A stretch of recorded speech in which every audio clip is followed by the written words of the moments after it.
ओ खुलुमबाय। दावहारु बर' दिनैहाय जोङो खेबजेननायनि थाखाय बेखेवजेनदों। दिनैनिफ्राय शुटिंआ स्टार्टिं जागोन। बुंनो थाङोब्ला आंहा दिनै खोब गोजोननाय दङ जे दिनै गोबां सुबुङानो जोंखौ हेफाजाब होनोबो आवगायबोदों। बिसेसकै आङो बिसमुरि ओनसोलनि रायजो राजा आरो बे ओनसोलनि गारजेन बिथांमोनखौ साबायखर होगोन जे बिथांमोना जोंखौ हेफाजाब होनो थाखाय आवगायबोबाय। जों गोबाव समनिफ्रायनो नाजाबाय थादोंमोन जे दावहारु बर' बे फिल्मखौ जोङो मोनसे मोगथां महर होनो होननानै। दिनै बे मोगथां महराव फैगोननि आगानसे बारायनाय बायदि मोनबाय। बिनि थाखाय आं गोजोननाय मोनदों। आरो बुंनो थाङोब्ला दावहारु बर'आ मोनसे ससियेल फिल्म जागोन। जोंनि बर' हारिजों सोमोन्दो गोनां ससियेल फिल्म जायनाखि जानानै थांखांबाय आरो जाबावनो गोनां फैगोन समनि मोनसे सन्देहजों लानाय बे मोनसे काहानि। बिनि थाखायनो आसा खालामो जे रायजो राजाफ्रा खोब मोजां मोनगोन होननानै आसा दं आरो बे सावथुनखौ आंनो लिरदों आरो डाइरेक्टर हिसाबै बा बिथोनगिरि हिसाबै आंनो थागोन। आरो जोंहा केमेरामेन हिसाबै संगित मुसाहारि बिथां दं आरो बिथांनि टिमा थागोन। लोगोसे आरो बे सावथुनखौ प्रडिउस खालामगोन जोंहा रन्जय ओमफ्राय आरो बिथांनि हान्जा। आरो बिसेसके बुंनो थाङोब्ला दाउलुर दैसा फिल्म प्रडाक्सननिफ्राय बे सावथुना दिहुनजागोन आरो दासिमाव जोङो सासे फावखुंगुर बा एक्टर हिसाबै जोंनावहाय जयेन ब्रह्म, बिथाङा चिरांनि। जों बिथांजों कन्टेक्ट जाबाय बा बिथाङा एग्रिबो जाबाय बे सावथुननि थाखाय। बेनिफ्राय माखासे आर्टिस्टफ्रा दासिमाव कालेक्सनाव दंगासिनो दङ बा कन्टेक्टआव दंगासिनो दङ। माखासे आर्टिस्टफोरखौ जोङो फाइनाल खालामजोबनो हायाखै। बाट कमेडियान हिसाबै जोङो चिरांनिफ्राय रिंखां बरगयारि बिथांखौ कन्टेक्ट खालामबाय, बिथाङा फैसिगोन। बेनिफ्राय आरोबाव सासे हिर' हिसाबै जोंहा आगोलनि जोंनि फुराना हिर' राजिब, बिथाङाबो फैसिगोन आरो आरसा दिनै नैबे आंनि न'आव फुंबिलि समावहाय मोनसे हाबाफारि लादों। बे हाबाफारिया जाहैबाय देग्लाय बोसोर 2021आव आंनि बिसमुरि ओनसोलाव मोनसे सावथुन दिहुननो नागिरदों। बे सावथुननि मुङा दावहारु बर'।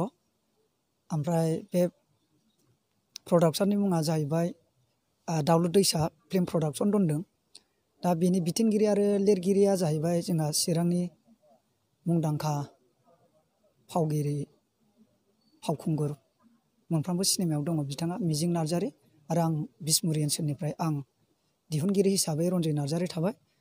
आं आसा खालामदों आंनि बिसमुरि ओनसोलनि रायजो राजाया जाहाथे नैबे आंनि गिबि खेब दिहुननो लानाय दावहारु बर' शुटिं खालायनायाव बयबो हेफाजाब होगोन। आरो उनावहाय रिलिज जायोबा गोबां जोंनि बिटिआर हालामनि रायजो राजायाबो बे बर' सावथुनखौ अनसायगोन होननानै आं मिजिं थाबाय।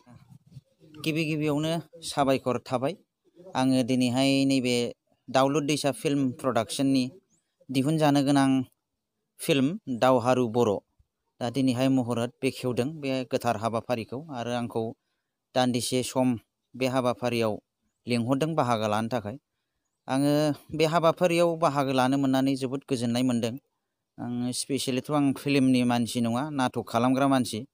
दा थेवबाबो आं मोजां मोनो जिखुनु नाटक होन फिल्म होन, बे आंनिनो लाइननि। दा दिनैहाय गोजोनथाव बाथ्राया बेनोबाव, दा जोंनि ओनसोलनिनो बिसमुरि बासबारि ओनसोलनि रन्जय बिथांनि नाजानायाव बे गोथार हाबाफारिया जानो थांगासिनो दङ। दाउलुर दैसा फिल्म प्रडाक्सननि बेनाराव बे सावथुना दिहुनजागोन।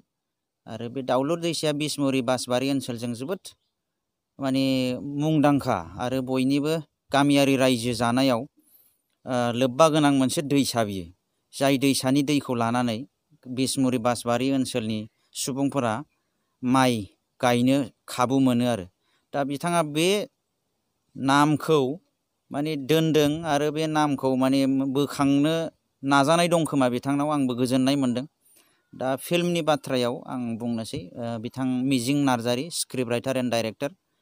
दा बिथांमोनहा मोनसे नाजागासिनो दङ बे फिल्मा जाहाथे मोजां जायो। आरो आंबो हास्थायो जाहाथे बे दावहारु बर' फिल्मा बयनिबो सिगाङाव बयजोंबो अनसायजायो। दाथ' मोनसे कम्पिटिसन लेभेलाव सफैबाय बर' सावथुनाबो, बांद्राय उनफिननानै गैलिया। दा बे बिहिरनि गेजेराव दावहारु बर' सावथुनाबो बे बिहिरनि गेजेराव मोनसे आलादा रोखोमनि सावथुन महरै नुजाथिफैथों, आं बेखौ हास्थायो। आरो लोगोसे जोंनि बिसमुरि बासबारि ओनसोलाबो बयजोंबो मिथिजाथों बे फिल्मनि गेजेरजों। आरो आं बेखौनो सम सम बुङो फिल्म मुलुगाव, दा दहाय एसे बुंखांबाय आं, बेखौ फिन मिडियानि गेजेरजों बुंनो सानदों। दुलाराय सावथुन बानायग्राफोरखौनो स्कपबो मोनबाय थाया। हाबानि सिनफोर थायोबा आरो हायोब्ला मन्दिराव देखाया लाबानो जोंनि बाथौनि आदर्शजोंनो बेफोरखौ देखायनो नाजा।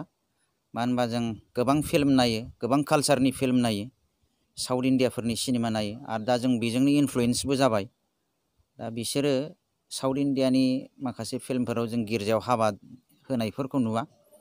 दा बयबो जुदि फिल्म बानायगिरिफोरा हाबानि सिनफोर थायोबा जोंनि बर'नि माबाजों दिन्थिनो हायो, बेखौ आं गुरै खावलायो। आरो जोबनायाव दाउलुर दैसा फिल्म प्रडाक्सनजों दिहुनजानो गोनां दावहारु बर' सावथुना इयुनाव मोनसे मोजां महर लानानै रायजो राजाफोरजों नायजाथों, अनसायजाथों, बेखौ आं हास्थायबाय।